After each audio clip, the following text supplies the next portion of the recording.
Israel और Hezbollah के बीच एक बार फिर तनाव बढ़ता हुआ देखने को मिल रहा है। लेबनान के बेरूट में सिलसिलेवार पीजर धमाकों की गर्ज ने पूरी दुनिया को हिला के रख दिया है। इस दिन के दोपहर में हुआ उसे ईरान समर्थित हिजबुल्लाह चरमपंथी ही नहीं बल्कि पूरी दुनिया हैरान रह गई। लेबनान में अचानक से पीजर फटने लगे। एक साथ पीजर इस्तेमाल करने वाले हजारों लोग इस विस्फोट का शिकार बने। यह हमला इतना बड़ा था कि इसमें 9 लोगों की अब तक जांच चली गई है। मीडिया रिपोर्ट्स की माने तो 3000 से लोग घायल हैं। घायलों में लेबनान के ईरान के राजदूत भी शामिल हैं। दरअसल हिजबुल्लाह के लड़ाके इजरायली हमले से बचने के लिए मोबाइल की जगह पीजर का इस्तेमाल करते हैं, लेकिन वह शायद भूल गए कि उनका पाला मोसाद जैसी खतरनाक एजेंसी रखने वाले दुश्मन से पड़ गया है। इजराइल ने तकनीक में पुराने समझ जाने वाले पीजर को भी हमले के लिए इस्तेमाल कर लिया। विशेषज्ञों का कहना है कि ऐसा लगता है कि इजराइल ने डिलीवरी से पहले इन पीजर के साथ से छेड़छाड़ कर दी थी, जिसमें वह एक खास समय पर अचानक फट गए।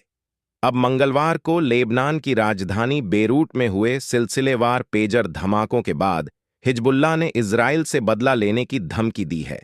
हिजबुल्लाह ने धमाकों का आरोप इजराइल पर लगाया है। हालांकि अभी तक इजराइल की तरफ से इसे लेकर कोई बयान जारी नहीं किया गया है। वहीं हमलों में ईरान के राजदूत भी घायल हुए हैं। ऐसे में ईरान और इजराइल के बीच भी तनाव, जो पहले ही बढ़ा हुआ था और उसके और भी बढ़ने की आशंका जताई जा रही है। मीडिया रिपोर्ट्स की माने तो मोसाद ने इन पेजर की बैटरिंग दिया था।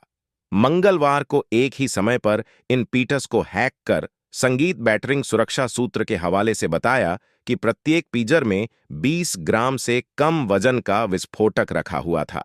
जिन पेजर में विस्फोट किया गया है उन्हें हिजबुल्लाह ने हाल ही में खरीदा था। हिजबुल्लाह के नेता ने समूह के नेताओं को सेलफोन का इस्तेमाल करने का आदेश दिया था। कहा गया था कि उन्हें इजरायली खुफिया एजेंसियां ट्रैक कर सकती हैं। हिजबुल्लाह के एक अधिकारी ने एसोसिएटेड प्रेस को बताया है कि पीजर एक नया ब्रांड था जिसका समूह ने पहले इस्तेमाल नहीं किया था। ऐसे में चलिए पॉइंट्स में बताते कि आखिर अब तक हुआ क्या है। पहला, हिजबुल्लाह ने चेतावनी देते हुए कहा है कि इजरायली को इसका खामियाजा भुगतना पड़ेगा। लेबनान में हुए सिलसिलेवार धमाकों में करीब 3000 लोग घायल हुए और 9 लोगों की मौत हुई है। हिजबुल्लाह ने इजरायल की इस कथित कार्रवाई को भड़काऊ करार दिया और इसका खामियाजा भुगतने के लिए तैयार रहने की धमकी भी दे डाली है।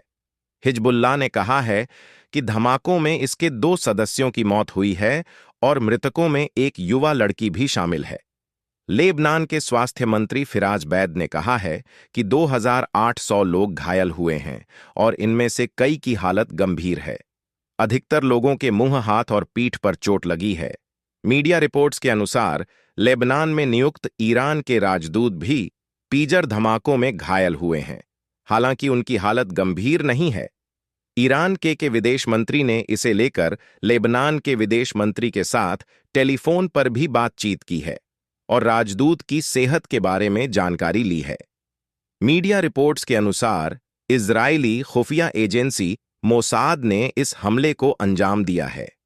लेबनान के सुरक्षा अधिकारियों का कहना है कि मोसाद ने ताइवान में बने पेजस में उत्पादन के समय ही एक गुप्त विस्फोटक पेजस में प्लांट कर दिया था। ये विस्फोटक पेजस की बैटरी के पास ही प्लांट किया गया था।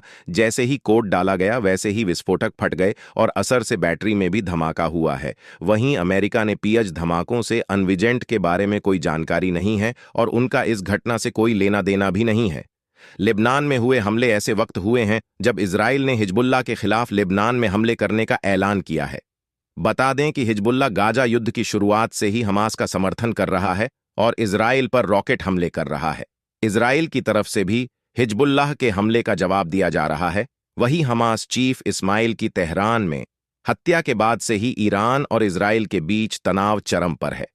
अब बेरूट में हुए पेजस धमाकों में ईरान के राजदूत भी घायल हुए हैं। ईरान ने भी इस हमले का आरोप इजराइल पर जड़ दिया है। ऐसे में आशंका है कि इसके बाद इजराइल और ईरान के बीच तनाव और बढ़ गया। साथ ही ईरान हिजबुल्लाह का समर्थन करता है। ऐसे में ईरान और इजराइल के बीच ठन गई है वीक्स।